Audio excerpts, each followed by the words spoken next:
Greetings, loyal patrons, and welcome to the show. I'd like to begin by getting a few technical issues out of the way. If you have a cellular device, kindly turn it off. Don't just put it on silent. I assure you will know. If you're familiar with the show, please don't tell anyone else in the audience what happens. I promise you, you're not impressing anyone. And finally, even though I'm addressing you all now, the show does not involve audience participation of any kind. Interruptions will, of course, be dealt with in a most severe fashion. Now, I do recognize some faces in the audience here tonight. It is, of course, entirely possible that I've served some of you in the past. Being a bartender for as long as I have gives you a certain knack for faces. There are some faces you just can't quite forget. Jack Torrance, for example, is one such face that comes to mind. Who is Jack Torrance, you ask? Quietly, I hope. Well, maybe I'm not the man who should be telling you. Maybe he and his family should come out here and introduce themselves. Maybe they should do some jaunty pop songs. I don't know. We'll see. Hey, I'm a writer and my name is Jack. I got some luck and I think I'm a hack. I just need a way to clear my mind. All I need is a relaxing time, just some time to think, and I'll be fine. Oh gee, I'm Wendy and I love my man. He's just a guy I seem to understand. Yes, I give him every part of me. I love him unconditionally through thick and thin, through sane and crazy.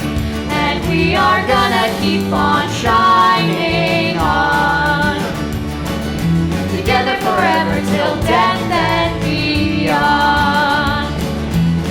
But let's not forget about one little guy, the light of our lives, our joy and pride. Hey, I'm Danny and I'm just a kid. No, nothing special, don't get excited. I love my dad, yeah, he's awful sweet. He says that I make his life complete, that I'm the best son who cannot be beat. So here we are, the Torrances three. Mom, Dad, and little Danny. That's me. We're a family with lots of hearts. And nothing is ever gonna tear us apart. So if you wanna try, you shouldn't even start. And we are gonna keep on shining on, all together with an indefinable bond. You just have to remember to shine. Shine, 'cause I am yours and you are. I am yours and you are. I am yours and you are mine. Whoa, whoa, whoa, whoa. Shine on!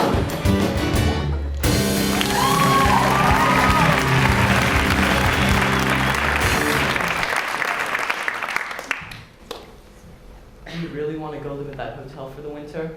Sure I do. It'll be lots of fun. Yeah, I guess so. Anyway, there's hardly anybody to play with around here. Yeah, I know. It always takes a little time to make new friends. Yeah, I guess so. What about Tony? He's looking forward to the hotel, I bet. No, he isn't. This is Torrance.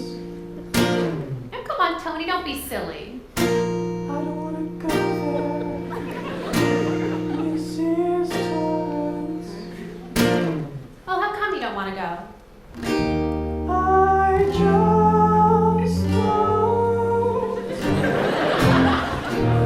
know why. Well, let's just wait and see. We're all going to have a real good time. You're a school teacher, right? Formerly a school teacher. I'm a writer. Teaching's been sort of a way of, making ends meet. I'm looking for a change. Did they tell you anything in Denver about what the job entails? Only in a very general way. Well, winters here can be fantastically cruel. The basic idea is to cope with extremely costly damage and depreciation that can occur. This consists of running the boiler, heating different parts of the hotel on a daily rotating basis, and repairing any damage that occurs, so that the elements can't get a foothold. Well, that all sounds fine to me. Physically, it's not a very demanding job. The only thing that can get a little bit trying up here during the winter is a tremendous sense of isolation. Well, that happens to be exactly what I'm looking for. I'm outlining a new project, and 5 months of peace is, just what I need. Well, that's great, Jack, because for some people, isolation and solitude can in itself be a bit of a problem. Not for me. And what about your wife and son? How do you think they'll take to it? They'll love it. Great. Now there's one other thing I think we should talk about. I don't want to sound melodramatic, but it has been known to give some people second thoughts about the job. I'm intrigued. His name was Grady, he had the caretaking job. He came up with his wife and kids, hear the story gets macabre. His work record was solid, his references were fine. But at some point he went nuts crazy, yeah, he totally lost his mind. So then what happened next? Did he get a little mad? Listen, man, I understand. I am also a dad. I'm afraid it was far worse than anything you've ever done. Believe me, this guy Grady, he wasn't so much fun. We're in this hotel where he came to relax. Here and a mucking gilded family with an axe.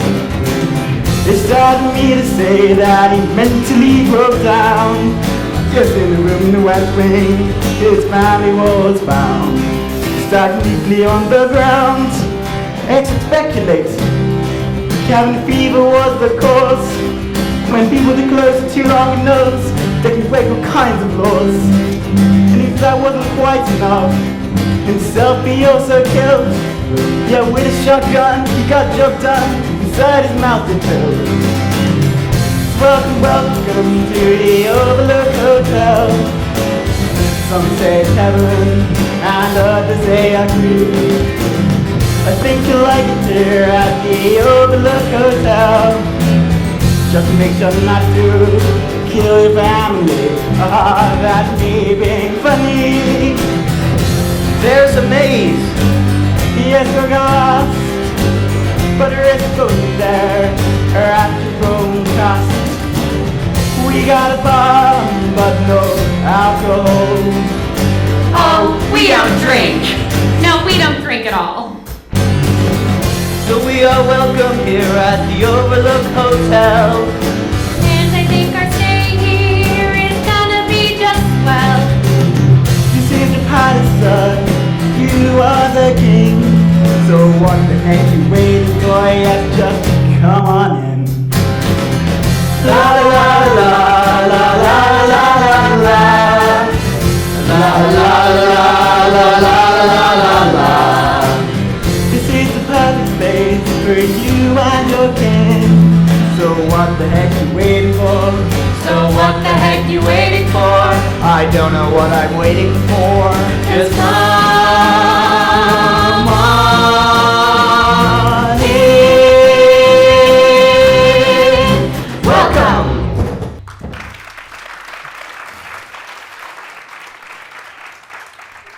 This is Dick Holleran, our head chef. The Torrance is going to be looking after the Overlook for us this winter. Oh, that's just great. How do you folks like the hotel so far? Oh, it's just wonderful.